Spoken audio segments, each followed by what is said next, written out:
ரோட்டின் அருகே நின்று பார்ப்பதற்கு விடாத டெல்லி காவல்துறை.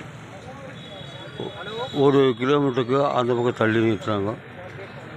துவாரகா மெட்ரோ 13 நடந்த பொதுக்கூட்டத்துக்கு, அந்த பொதுக்கூட்ட மைதானத்துக்கு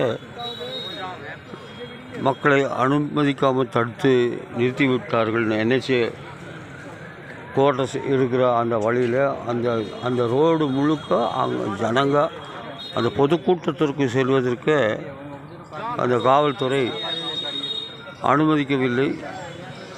மற்ற மாநிலங்களில் ரோட்டின் ஓரத்தில் நின்று பார்க்குறாங்க. ஆனால் இங்கே பக்கத்திலேயே அனுமதிக்கவில்லை. 1 கிலோமீட்டருக்கு தள்ளி நிறுத்திட்டாங்க. இதுதான் டெல்லி காவல்துறையா? இதுதான் அவங்க தீர்மானித்த முடிவா அப்படின்னு மக்கள் கேட்கிறார்கள்.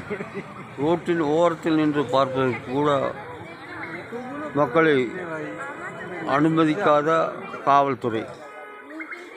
மற்ற மாநிலங்களில் ரோட்டின் அருகாமையிலே நின்று பார்த்தார்கள். இங்கே வேறு விதமாக இருக்கிறது. இது தவிர்க்கப்பட வேண்டும். அருகில் நின்று பார்க்கக்கூடிய அளவிற்கு ஏற்பாடுகள் இருக்க வேண்டும் அப்படின்னு மக்கள் கேட்டுக்கொள்கிறார்கள். மக்கள் மனதிற்குள்